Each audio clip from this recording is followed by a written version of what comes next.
สบายทุกคนตอนนี้เฮาอยู่บ้านหางเราที่หน่อยเด้อแล้วสิเอาบรรยากาศรอดที่หน่อยให้พี่น้องเบิ่งว่าบ้านนอนที่หน่อยสิเป็นแนวใดซื้อบ้านในรอดที่น้อยแต่ว่าหลังเฮือนนี่สิบ่น้อยเด้อพี่น้องไปเบิ่งนำกันโอ้พี่น้องเอ้ยขึ้นซื้อมาแต่บ้านหางเราที่หน่อยหากเฮือนมีแต่หลังบักใหญ่เด้อพี่น้องจะเบิ่งเอาไว้พูดอันนี้เป็นหลังไต่สุดของหางเราที่หน่อยเด้อพี่น้องเบิ่งหลังเฮือนเบิ่งนับมาในหลังที่สองป้าเพื่อนหลังหนึ่งประมาณอยู่30-40 เสา50 เสาเด้เห็นแต่ของบ้านเพิ่นของบ้านมันบ่นอนอย่างเบิ่งสิให้พี่น้องเบิ่งโอ้เพิ่นโบกมือเพิ่นว่าอยากเข้ากองเพิ่นน่ะบ่เป็นหยังบ่เข้าบ่เป็นหยังผีมาหาแม่ใหญ่พี่แม่ใหญ่มาจะได้จังหวะมากับมาหาเจ้าที่มายามเจ้าตีใครเอาเราเที่ยวมากันเลยโอ้ตาขั้นหมาว่าทายเขาประทอดเนี่ยตาขั้นหมากเราซ้ำยังเห็นได้ซ้ำหัวแท้ๆได้เดี๋ยวสิทายไปให้เพิ่นเบิ่งเบิ่งอยู่ทั้งปุ่นไม่ใช่จะรวมอายุทั้งหมดได้จักปีเด้อฮะ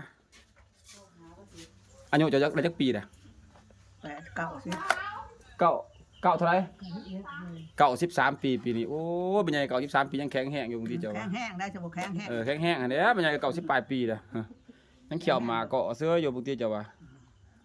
พันคิวอยู่บ่เป็นไงบ่มักซื้ออยู่บ่เด็กฮะมักซื้ออยู่หักบ่ฝันดิซังฝันก็บ่จืออยู่แม่นบ่โอ้บ่จือบ่จำซ้ำห้อยมื้อแดงเลขออก93บ่จังเนาะมื้อแดงเนาะเลขออกมื้อนี้ได้เพราะว่า96จะว่า96เท่าไรนั่นตัว96สั่ง96ก็คือสั่ง96นะเห็นนะ26เห็นแล้ววะฟังไม่เด้อแม่ใหญ่เพิ่นบอกนี่เอ้าพี่น้องแม่ใหญ่อายุ90 ปลายปียังแข็งแรงยังไปมาสบายจังซี่ไปมาสบายได้หยาบอยู่สบายไปหยาบไปซ่าอยู่เจ็บขานี่มันไปบ่รอดนี่เจ็บขานี่ซ้ํนี่ก็แข็งแรงแม่ใหญ่เอ้ยพ่อนางใดนางไหนอยู่ข่อยได้ซ้ำเจ้าข่อยย่อมือสุดศอกข่อยได้ข่อยอายุได้ซ้ำเจ้านี่เลื่อนเดินไปก็ว่าคนนี่บุญแห้งสุขภาพสมบูรณ์ได้จังไดอายุ8-90นี่สมมุติเด้ก็ยังถูกอยู่หั่นเรื่องมันใด95แล้วเนาะอันนั้นจะว่า96พอสิมันยังยัดอยู่พอสิมันยังมาหอดบ้านไก่สิ90 ปลายปีเนาะโอ้สาธุอายุมันคนยืนคือเจ้าแม่ใหญ่เอ้ย96 97นี่พอสิมันพี่ปีเดียวกันกับมึงล้างเฮือนที่ของล้างเฮือนแม่ใหญ่ได้นี่รวมเบิดนี่แม่ใหญ่สิคน50 ปลายเสาเนาะเฮือนแต่สมัยก่อนจะอยู่ได้เนาะปีไทยเมื่อหาสิปุ๊บโอ้แต่ปีไทยเขามาอยู่บ้านท่าเพิ่นบ่แต่ไทยมันสิเมื่ออันนี้แต่ไทยแต่ก่อนยึดอำนาจเพื่อนพี่น้องเอ้ยนี่เสาตัวนี้8 เหลี่ยมตัวนี้เสากลมนี่8 เหลี่ยมไม่นี่มีแต่มาแต่ฟังกัมพูชีเพิ่นได้เพิ่นว่านี่ลูกสาวเพิ่นนี่โสดได้นี่นอนอยู่โอนี่สาวเพิ่นนี่โสดเด้อนี่โสดครับ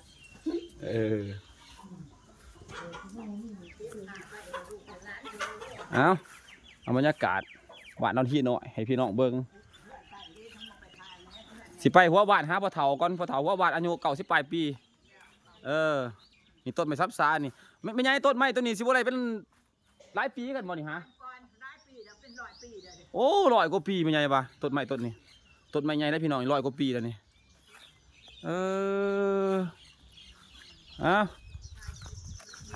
ให้พี่ให้น้องเบิ่งธรรมศาสตร์บ้านนอนที่หน่อยมานี่ก็มาเจอใหม่นาบักใหญ่พี่น้องเอ้ยนี่ใหม่สักนิดจะมันหนาใหญ่เลยนี่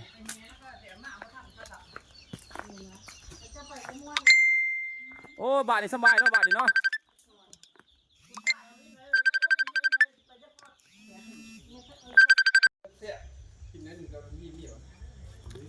เขื่อนแต่ละหลังมันเป็นธรรมดาพี่เนาะหลังที่3นี่หลังที่4เนาะการมาหลังที่3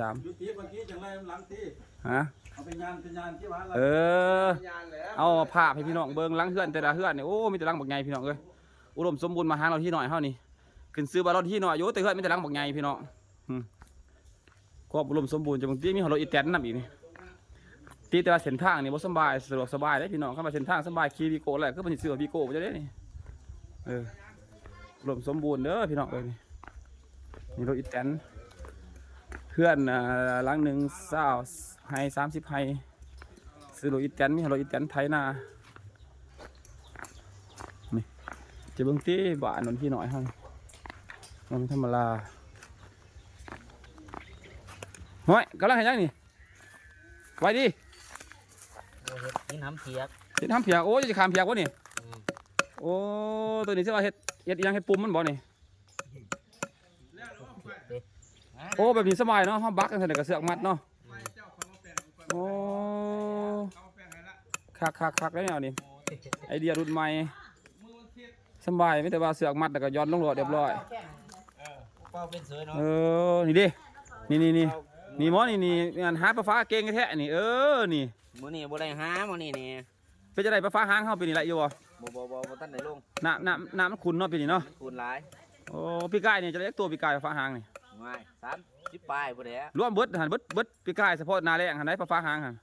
แล้วจักตัว 30ปลาย 30ปลายตัวพี่น้องโอ้ยวิธีการประเทศเป็นมุดได้พี่น้องพวกนี้หาในแท้นี่มุดต้องไปใส่หน้ากากบ่ฮะ หน้ากาก ใส่หน้ากากมุดเห็นเลยกันเฮ็ดจังไดเอาบัดนี้ แล้วก็แทง เอาเล็กแท่งเอา นี่แทงเอา ก็หานเถอะวะบ่ใหญ่มันอันนี้บ่ไล่มันบ่ใหญ่นี่บ่แท่งบ่ โอ้ธรรมดา แม่นบ่ โอ้มีผู้เฒ่าเป่าแค่ไหนฟังอีกบางทีจะว่า เพราะว่าแต่เราใส่ตู้ ทางเฮียมันแก่เนาะ คักเลยพี่น้องคักบรรยากาศนี่ น่าจะ อ่ะ ตัวนะ พี่น้องสิพาเบิ่งบรรยากาศตอนที่หน่อยต่อไปอีก ท่านพระ โอ้ยพุ่นผู้สาวทั้งเฮือนมันบ่หันลงมาซะผู้สาวเห็นถือกล้องย่านกล้องนี่เด้นี่หมอลำก็มานำมื้อนี้โอ้สิพาพี่น้องไปฟังเสียงหมอลำสีพนอนเฮามีหมอลำมานำแล้วก็มีหมอแคทมาอีกพี่น้องฮะมื้อนี้ไปเบิ่งหมอลำกับหมอแคทเฮานี่สิย่องกันอยู่หม่องไรพี่น้องไปเอาบรรยากาศทั้งเหนือพุ่นนี่มาบ้านนี่ก็โอ้ยเจ้าของบ้านนะพุ่นนั่งยิ้มเปิ้นๆอยู่พี่น้องเอ้ยสงสัยมื้อนี้ตึกแฮได้ปลาหลายเด้อเนาะเพราะว่าพาไปตึกแฮได้ปลาหลายแล้วนั่งยิ้มอยู่บัดนี้ หลายแต่ว่าอย่างเนี่ยเป็นโต๊ะสนุก แม่นบ่ แมนแต่ว่า โอ้ยผู้นี้เด้ฮะลบไปไสเด้อผู้นี้สิไปไสมื้อนี้บ่ได้ไปตึกแฮบ่มื้อนี้เจ้า เอากระตังออกไปแล้วนางเลยสิ นี่บรรยากาศพี่น้องสุดยอด อะไรบ้างเบาแค่กินเหล้าเบาแค่ โอ้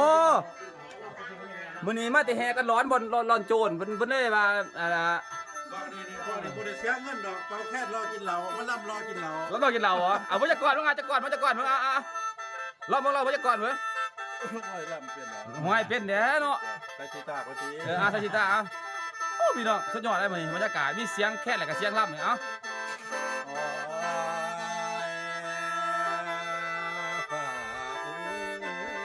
ฝ่าเสียงดนฝ่าส่งเดลดาเดลดา โอ้ยเสียงพี่น้องธรรมดา บาดว่าฝ่าห้องส่งเสียงสิ่งคนที่หมอแทนที่ขอบมองน้ำตา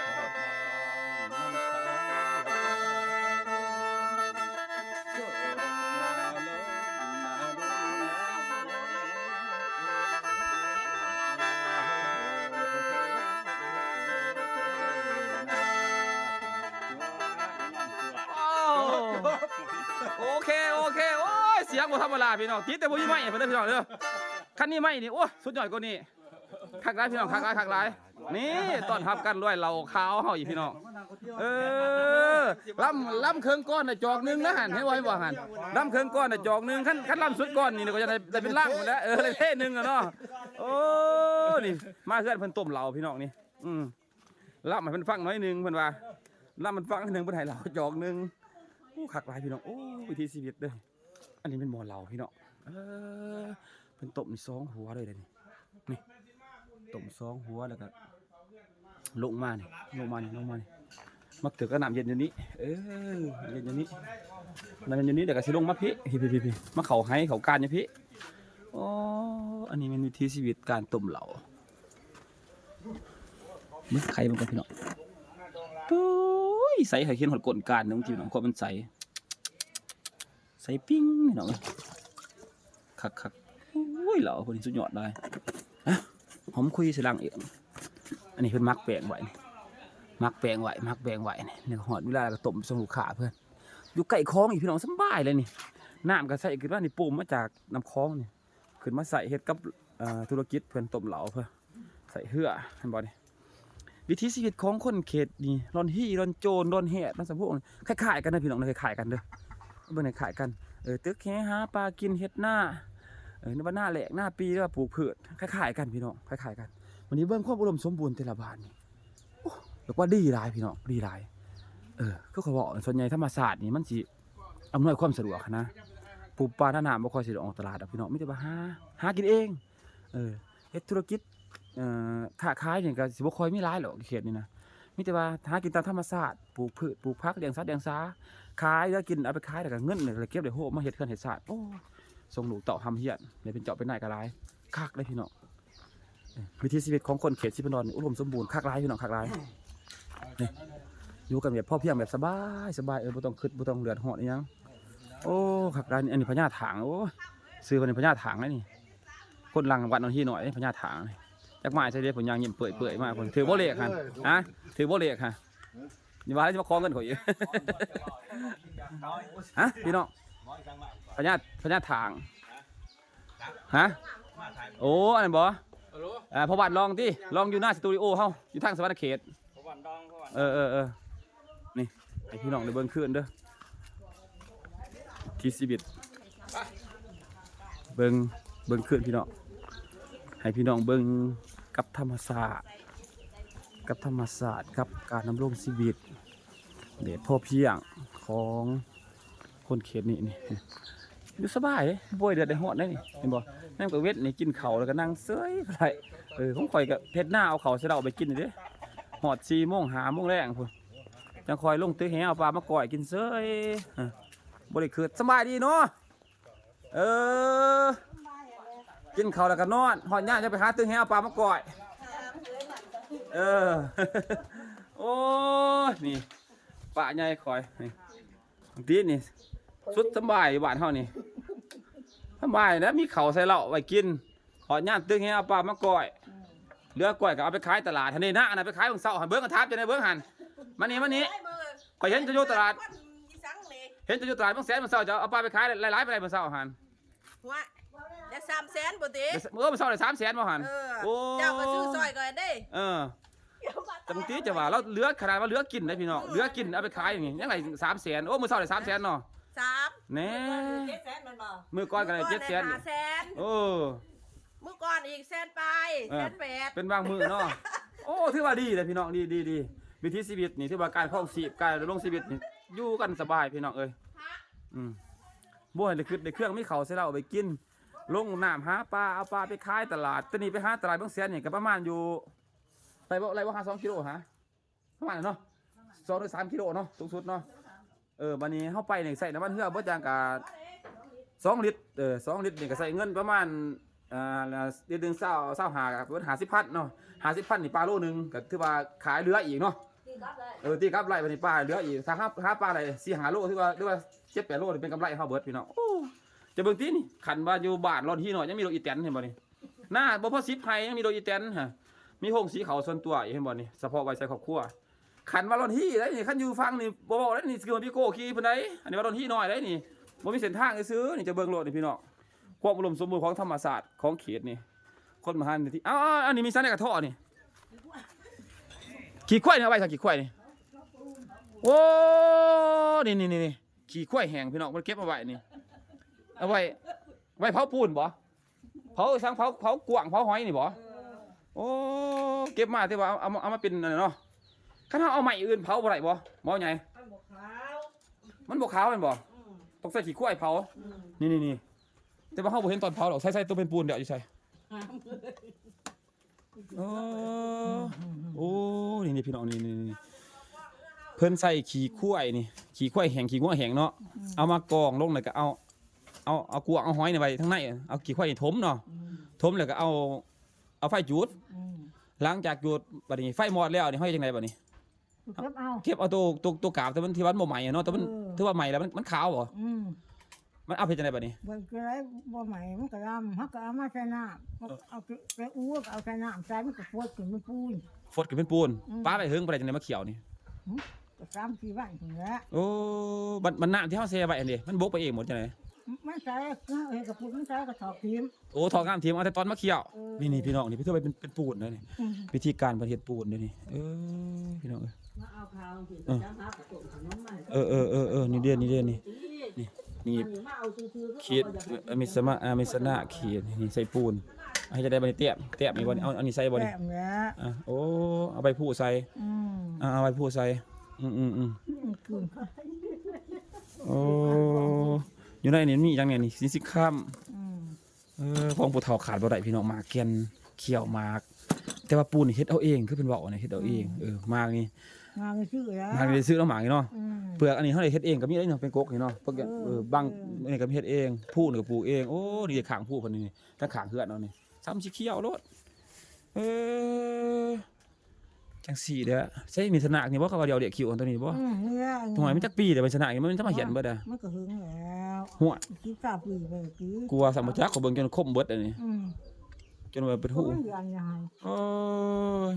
นี่เดียวเด็กคิวใครมือเด็กออกเนี่ยเขารักเดียวเด็กไอ้นี่ อ่ะอยู่ดีไม่แห้งง่ายเอ้ยนี่เพิ่นเตรียมนี่เพิ่นเตรียมนี่เบิ่งให้เขาเจ้าเบิ่งนี่เฮ็ดจังได๋ห่อเขาบัดนี้ห่อเขาแล้วก็ยำใส่กับนั่นเด้อเนาะยำใส่กับหมากับนั่นเลยเนาะโอ้นี่ดิเพิ่นเหนียบอุปกรณ์ก็มีหมามีผู้มีเปลือกอีสังเปลือกอย่างอึ่งบ่อย่างอึ่งเปลือกเสียดแล้วก็หญ้าอีกเนาะโอ้อันนี้มันตัวนี้ใช่หญ้าโอ้เบิดหญ้าเด้อนี่ยำใส่กันพี่เนาะโอ้พอดีหอยอมอันนี้จักเฮิงไปจังขายเอาขึ้นนี่เฮิงเนาะเป็นเบิดมือพุ่นบ่ มาเป็นยำข้าวกิน โอ้ก็ขาดบ่ได้คือไว้เนาะนี่เห็นบ่ง่ายนี่ก็เอาคือกันเห็นบ่ง่ายนี่มึงตินี่เจอเฮ็ดตรงเพิ่นนี่เป็นคับไว้มันไปลงไปปลานี่ลงนี่แหละมาเอาขึ้นบ่นี่ คือประจ คือประจำขาดบ่ได้โลดโอ้ย ำข้างขาดนี่มันก็เมื่อย โอ้ว่าซั่นเนาะตัดขาดได้เมื่อยเพิ่นว่าหอยมันก็ซ้ำพวกเขาอันนั้นเลยเนาะขาดบ่ไหลคือไว้เนาะ เมื่อยขาดก็เมื่อย โอ้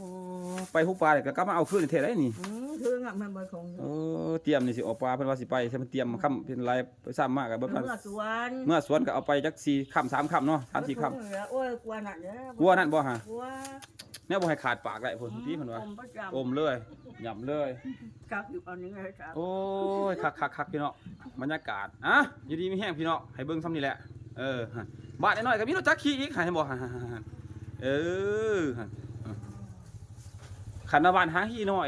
พี่น้องซื้อบ้านหางฮีน้อยอยู่แต่เพื่อนปลายสนนี่มีแต่หลังบักใหญ่ย้อนว่าการรับลงชีวิตของคนในเขตนี้นะอุดมสมบูรณ์ด้วยธรรมศาสตร์คือสิ่งที่ข่อยบอกมาเนี่ยแบบอุดมสมบูรณ์ก็ธรรมศาสตร์หลายพี่น้องธรรมศาสตร์นี่จะว่าตอบสนองให้หลายเฮาสิลงไปหาปลาเนี่ยเฮาบ่จำเป็นหรอกสิไปเบิดมือใส่เวลาหลายมือเฮาไปนี่เพียงแต่ว่า2 ชั่วโมงหรือว่า1 ชั่วโมงนี่นะก็ได้ปลามากินแหละพี่น้องถ้าเฮาไป2-3 ชั่วโมงนี่ได้ขายป้อนตลาดคือเบิ่งนางอันนึงเพิ่นว่าเนี่ยนางอันนึงเพิ่นว่าไปหาปลาประมาณ2-3 ชั่วโมงนี่เมื่อตลาดนี่บางมื้อก็ได้500,000บางมื้อก็ได้300,000บางมื้อก็ได้ก็ได้เด้พี่น้องถ้าผู้ใดมีความรู้มันก็ได้ปลาหลายเลยได้ปลาหลายนี่ตรงหน้าแซงเพิ่นเห็นบ่หลังจากที่ว่าเฮ็ดหน้าปีแล้วก็เขาสู่ฤดูหน้าแซงต่อพี่น้องนี่ฤดูหน้าแซงนี่เพิ่นได้ใส่อันนี้มีไฟฟ้าใส่พี่น้องไฟฟ้าใส่เฮาเลยโปมเอาน้ำนี่ขึ้นมาจากทั้งทาพุทธนี่ใส่ท่อใหญ่ซำนี้โปมเอาน้ำคลองนี่ขึ้นมาอันนี้มันเฮ็ดเป็นหน้าแซงหรือว่าหน้าแรงก็เฮ็ดบ่ได้ขึ้นยากบ่ได้เกี่ยวกับน้ำฝนพี่น้องเพราะว่าเฮาเอาน้ำคลองเฮ็ดเด้บ่เกี่ยวกับน้ำฝนเลยใส่น้ำคลองใส่ไฟฟ้าโปมขึ้นเห็นบ่นี่เขานี่ก็เริ่มสิสุกแล้วช่วงนี้นะก่อนสงกรานต์หรือว่าสงกรานต์แล้วนั่นหนึ่งก็สิสำเร็จแบบนี้อันนี้มันหน้าแซงหรือว่าหน้าแรงของบ้านหางนอนที่หน่อยเฮานี่โอ้เป็นเฮ็ดหลายเลยพี่น้องเบิดทงนี่จงไว้ประมาณนี้บางเดียวนี่บ่ถึงฮอดเฮกตาร์เบิดจังกับเฮกตาร์นึงที่เพิ่นปาไว้เนาะ กายนั่นแต่หางหรือว่าหอดพุ่นสุดดองเลยพี่น้องนี่เอ้าใส่พี่น้องมุมสูงนี่สุดของดองเลยนี่เห็นบ่สุดไปเลยดิพุ่นเฮ็ดหน้าแรงหน้าปีเดี๋ยวก็ต่อด้วยหน้าแรงที่ว่าเป็นอาชีพอีกอาชีพหนึ่งที่ว่าเฮ็ดหน้าปีมันเอาเขาใส่เหล้าไปกินเอาเขาใส่เหล้าไปกินที่ว่ากลุ่มกินแต่ละครอบครัวแล้วมันตกมาละรูแรงแล้วเฮ็ดหน้าแรงปลาไว้อีกเฮ็ดไว้ขายเฉพาะตัวนี้พี่น้องเฮ็ดไว้ขายเฉพาะแล้วก็หาปลาเป็นอาชีพหาปลาเป็นอาชีพเสริมอีกหาไปกินแหละหลังจากที่ว่ากินบ่เบิดเอาไปขายตลาดครอบครัวนึงบางมื้อก็เหลือ200,000 300,000บางมื้อพุ่นละหาเก่งหลายก็4-500,000ต่อมื้อโอ้พอถึงบันทีชีวิตของคนเขตเนี่ยถือว่าลีหลายพี่น้องรวมสมบูรณ์เมืองหลังเฮือนนี่แต่ละหลังเฮือนนี่เฮือนโกบ่มีเด้สิกระตูบตะพดตะแปดบ่มีเด้พี่น้องอันนี้บ่แม่นบอกแล้วคนเขตนี่อุดมสมบูรณ์แท้เด้เมืองหลังเฮือนหลังศาลที่นี่อยู่ได้พี่น้องอยู่แบบเศรษฐกิจพอเพียงอยู่ได้สบายบ่ห่วงอยู่กับธรรมชาติบ่ต้องคิดหยังหลายเฮ็ดนาเอาเขาใส่เหล้าไปกินลงตึกแหเอาปลามาก่อยเหลือจะกินไปขายเก็บไว้โฮมไว้เวลาเจ็บเป็นพวกใดเบิ่งแย่งรักษาสื่ออยากบัวพญาสื่อทิ้งที่เขาจำเป็นที่เขาเฮ็ดบ่เป็นหาบ่ไหล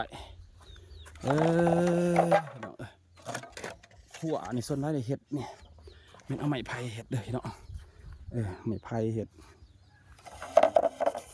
หัวไม้ไผ่รัดหัวรัดขวายเพราะว่าย่ามนี่เลยผูกเลี้ยงหัวขวาย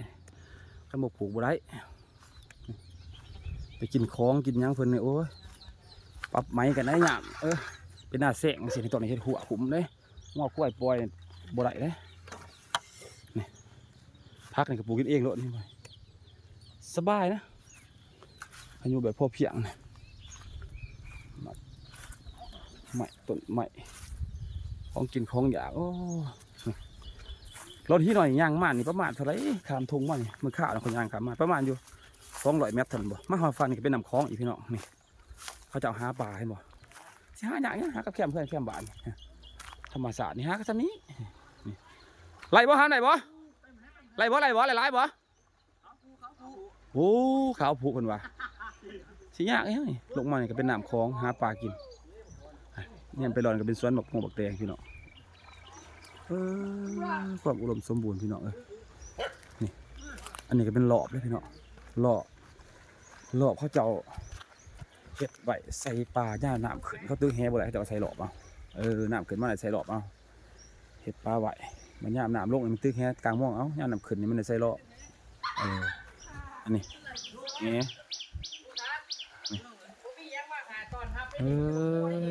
นี่มาหอดนี่ก็เพื่อนนั่งบอกไอ้พี่น้องสันเคิงปูนอยู่ดุมใหม่อยู่เทิงมาหอดนี่มาพาแบบโง่ให้กินอีกเอ้าสนัดโหลดพี่เอ้าโอ้ย่ายนางเงียบเปื่อยไปเปื่อยอยู่เตี้ยย่ายเขานางเงียบเปื่อยไปเปื่อยอยู่นี่ฟันเขียวอยู่พ่อมื้อนี้เลขออกได้เจ้าฮะห่วยใส่โอ้ยบักโมตายพี่น้องบักโมสุกมาเพื่อกับพาโมสุกกินอีกเอ้าบักโมแรงกว่าหนาคดนี่เนาะหนาคดนี่ลำซื้อขี้มาให้ดิโอ้ย่อมาคมไปสิซะสาวก้อนปาดก่อนพี่น้องขออนุญาตซะหวังว่าจะหนาลำขี้มือซื้อมาให้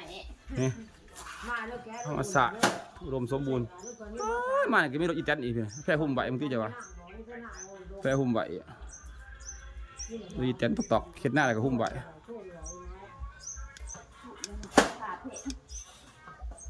ี่ขักลายพี่น้องต้นไม้ต้นตอกปลูกหมักไม้หมักตอกเต็ม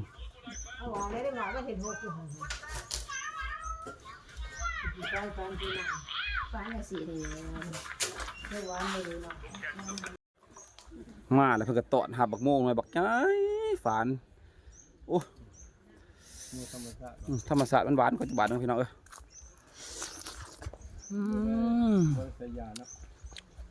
หวานอีเลย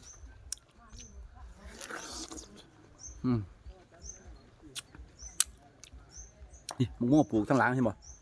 เนี่ยไปเห็นหัวผมเห็นบ่อยู่กับนี่บักโมนะกับทั้งหลังเนี่ย หวานหวานหวาน มียังต่อเด้อ ต้องหวานนะ ผมก็มาสาดเลย มันควบโม่ความแดงพ่อใหญ่มันก็มาแต่เมื่อยมันก็สิใส่เลยนี่ มือเมื่อยกินนอนหวานเนาะ โอ้คักพี่น้องคักธรรมชาติ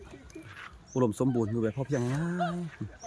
พวกหาปลากับหาปลาก็ต้องทาหล่นไหลปลาก็ขึ้นมาก่อยกินเนี่ยก็นอนพักผ่อนบ่ต้องไปคิดกังวลมาโอ้ยสิไปย่านบ่ทันละท่านการย่านรถติดบ่เกี่ยวก่อยไปค่ำก็ได้กินด้วยกันก่อยปลาพี่น้องลูกมายามเสาร์เอามองไปกลางถึงมายามแรงยามเสาร์ลูกมาไปปลดเอามาก่อยกินสบายขอแต่ว่าเฮ็ดหน้าเอาเขาใส่เราไปกินรู้มันก็นั่นก็หาเอาปลาไปขายตลาดไหลเงินมาอีกสบายพี่น้องอยู่ง่ายๆธรรมชาติอุดมสมบูรณ์ได้นี่แต่ว่าบ่มีเงินหลายสิว่ามีเงินหลายดวงหลายไผ่มากบ่มีแต่เขาอยู่ได้เพราะว่าการคงชีพเขาอุดมสมบูรณ์ด้วยธรรมชาติอันนี้คือว่าถ้าเป็นธนาคารของเขาอันนึงเนี่ยที่ฝากเงินไว้น้ำธรรมชาติฝากไว้กับน้ำกับปลาเนี่ยเพราะว่าเขาอยากไปกินปลาอะไรปลาเขาลงไปตึกเอามากินโหลดอยากได้พักก็ยามาเก็บมากินเขาบ่มีเงินแต่เขาหักมีแนวกินตัวนี้เงินเขาสิบ่หลายแต่ว่าเขากับอยู่ได้ซ้ำว่าคงชีพไปหลายอยู่โหลดแบบว่าอยู่แบบพ่อเพียรมีเงินเก็บเล็กน้อยด้วยว่ามีผู้หาหลายกับมีโฮมหลายการค้าขายนี่บ่ค่อยสิมีอยู่เขตนี้พี่น้องมีเล็กน้อยมีแต่ส่วนหลายเป็นว่าหากินแบบธรรมชาติแบบพ่อเพียงเหลือกินเอาไปขายพอได้เก็บไปโฮมไว้เก็บไว้รักษาเสื้อยาปอพญาซื้อแนวจำเป็นคักหลายพี่น้องคักหลายธรรมชาติบ้านเฮาเขตมหาที่สีบันดอนโดยเฉพาะบ้านห้างนอนที่หน่อยนี่เนี่ยไปมีแต่ปลาไข่ปลากุ้งพี่น้องปลาหลายรวมสมบูรณ์พี่น้องตัวนี้เข้ามาอยู่วัดดอนที่น้อยโอ้วัดเป็นงามเลยพี่น้องสวยงามนี่สิพาพี่น้องเบิ่งอันนี้ดินคอแต่สมัยฝรั่งเลยสมัยก่อนเป็นมากออกจากรังเขาแจกเก่าเป็นมาปลาไปพี่น้องนี่โอ้เป็นดินคอว่าคิดปริศนาของคนโบราณใส่แล้วมุ่งแต่ก่อนมุ่งวัดมุ่งรังหอแจกรังซิมยังเอาหนีแล้วมุ่งพี่น้องเป็นประเภทดินคอนี่เป็นหมาใส่มุ่งกุฏิรังเก่าแต่ข้าวเก่าเลยพี่น้องนี่ปวกกินน้ำเลยกับนี่ว่าถึงงานเนี่ยเสาใหม่โอ้อาจารย์สบายดีอาจารย์เป็นอยู่คนเดียวองค์เดียวเพิ่นบ่เห็นเนียนนี่พี่น้องมีโป่งแต่ข้าวก่อนได้ใส่โป่งใหม่เอาใหม่มาจ่อนี่จ่อเห็ดโกนลงไปแต่กระทังใส่หูหิวเป็นโป่งทั้งในเป็นหูได้พี่น้องก็มีเป็นหูแล้วก็ทังมันดังเป็นกองเพชรนะพี่น้องกองเพชรแต่เก่าแต่กลับมาเลยมันมาใส่กองน้ำขวดใส่ไม้ใหญ่เลยก็ย่อโกนทั้งกลางออกน้ำขวดผมแล้วก็ตีเด้ใส่กองตีสิสมัยของหมู่หานี่ฮะหาพี่น้องไปเบิ่ง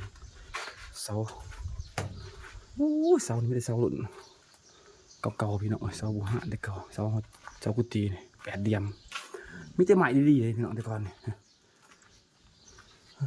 ใหม่แก่นใหม่แข็งเด้อแต่ก่อนใส่ก็ใส่ดิมใส่ดิมตอกให้ไหมใส่ดิมตอกอันนี้ก็ไม้ขัดตีจ่อหูขัดเนี่ยสมัยแต่เก่าเป็นสัตว์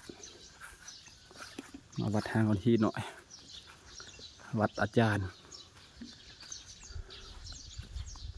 ประมาณนี้พี่น้องเลย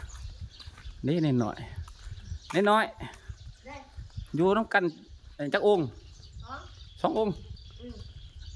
เน้นหน่อย2 องค์กูบาจักองค์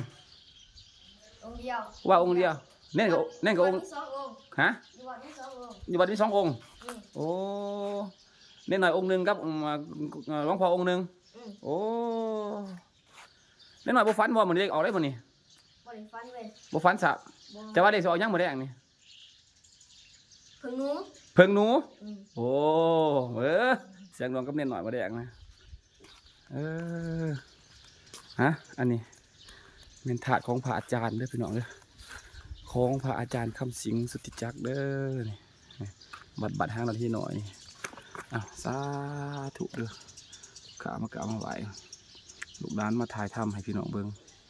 นี่อาจารย์พุทธสิงห์อาจารย์คำสิงสุทธิจักรนี่ถ้าได้ทันกับสิหูจักเพิ่นอยู่เนาะอยู่บัตรห้างนาทีหน่อยเด้อพี่น้องเด้อฮะพี่น้องเบิ่งภาพประมาณนี้บัตรห้างนาทีหน่อยเป็นบัตรพี่น้องต้นม่วงต้นไม้ต้นม่วงนี่โอ้หลายร้อยปีเนาะหลายเส้นขดต้นม่วงไปล้นเลยพี่น้องเห็นจนขึ้นปูดไปเลยฮะสิภาพไปเบิ่งพี่น้องต้นม่วงจนขึ้นปูดจนใหญ่เป็นปูดไปเลยมันคือจนออกปูดนี่เป็นปูดที่ผมต้นเลยนี่นี่ต้นม่วงไงเป็นปูดออกมาเป็นนี่พี่น้องนี่ฮะไปเบิ่งต้นนั้นนิดหน่อยต้นนี้ก็มีปูดด้วยกันพี่น้องใหญ่เลยทั้งป่ายกุดนำมันแตกแมงใหม่แต่ว่าต้นนี้ยังนี่เป็นปูดหุ่มลำต้นเลยพี่น้องนี่เห็นไหมหลายปีกอดมันประมาณอยู่หาคนมันว่ากอดจังหุ่มต้นใหม่ต้นนี้ไงแห้งฮะบรรยากาศหุ่มบัดชีวิตประมาณนี้พี่น้องอยู่บ้านนี่ไม่กลัวนี่เนี่ยหน่อยองค์หนึ่งแต่กะกูบ่าองค์หนึ่งนี่เป็นฮอแจกนี่ก็เป็นฮอแจกตะกี้นี่นะเสานี่เสาแต่ข้าวรุ่นพอรุ่นแม่ได้บกรรุ่นพอรุ่นแม่ก็อีกกระเบื้องที่เสานี่ภาคการของเสาประมาณอยู่40 เซนเป็นเสา8 เดียมเบิดพี่น้องเสา8 เดียมความยาวความสูงแต่ก่อนเนี่ยไม้บ่อึดพี่น้องเป็นเดือกเอาแล้วไม่ได้เสาบรรยากาศบัดดอนฮีน้อยสิประมาณนี้ให้พี่น้องเบิ้งอันนี้มันซิมพี่น้องซิมมีหูพญานาคของตัวอยู่ทั้งหนาเตว่าลวดลายระบายสีพี่น้องสีมือนี่เป็นของคนบูฮานนะพี่น้องเลยของคนบูฮานที่ว่าข่อยเกิดมาอายุข่อยก็40 กว่าปีนะข่อยก็เห็นโหลดแต่ว่าถามอีพ่ออีแม่ก็ว่ารุ่นอีพ่ออีแม่ก็สิเป็นรุ่นปู่รุ่นย่าเพิ่นแหละหลายสิประมาณอยู่100 กว่าปีหรือว่ากว่านั้นก็บ่จักเพราะว่าข่อยเกิดมานี่ก็ประมาณอยู่40 ปลายปีก็ยังเห็นโหลดว่าซั่นซะนี่ประมาณนี้กำแพงวัดก็เฮ็ดงาม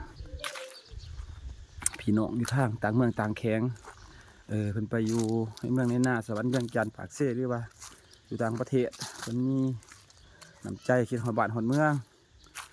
ส่งถึงส่งฮอดมาสร้างซาบัดว่าอาหารเนาะบ้านเกิดเมืองเนาะเป็นกำแพงบ่หรือว่าประลาตกแต่งใหม่เอาสีสันของวัดของว่าปลายประตูโค้งขาดว่าเรือน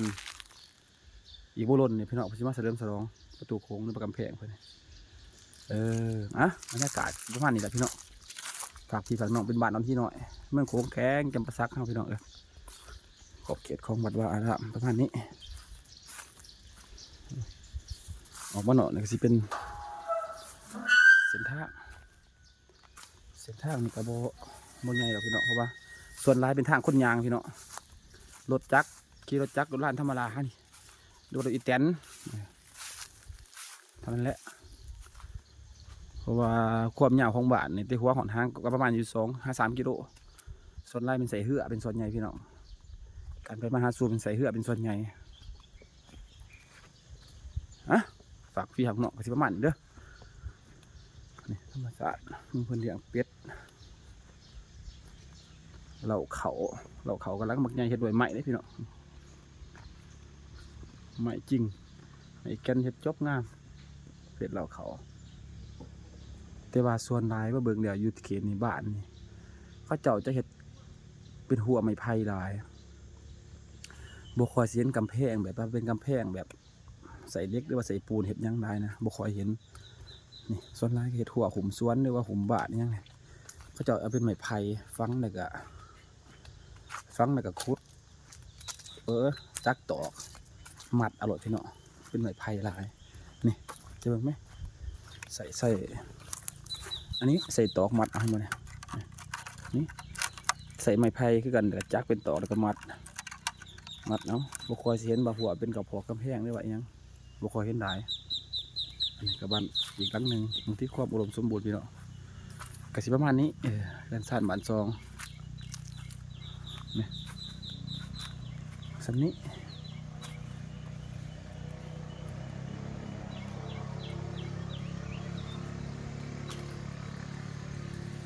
ทั้งฝั่งนี่กันน้ำคลองขามทงไปเป็นน้ำคลองเพราะว่าความกว้างประมาณอยู่200 เมตรบางทีหน่อยประมาณนี้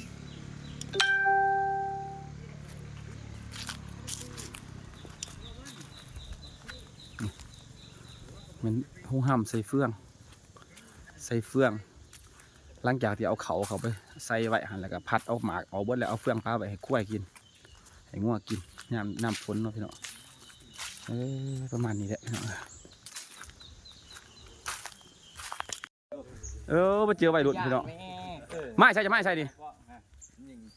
นี่กระป๋อมใส่กระป๋อมจ้ะตายเด็กจักโตนี่โอ้พี่น้องกระป๋อมโอ้10 โตได้บ่นี่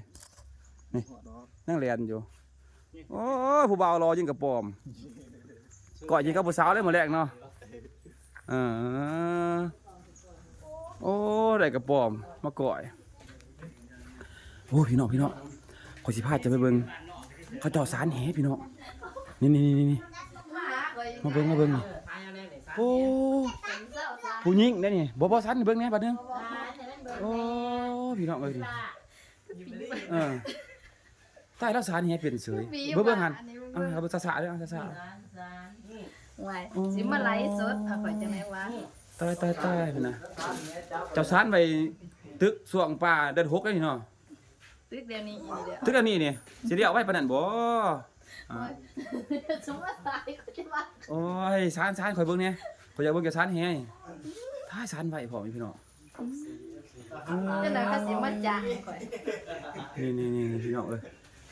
คนก็บ่กำงามคนก็บ่กำงามสารแฮก็เปลี่ยนเว้ยพี่น้องบ่แม่นธรรมดาเลยนี่ จะสมมุติทายข่อยที่ว่า สารแฮก็เปลี่ยนจะบางทีจะว่า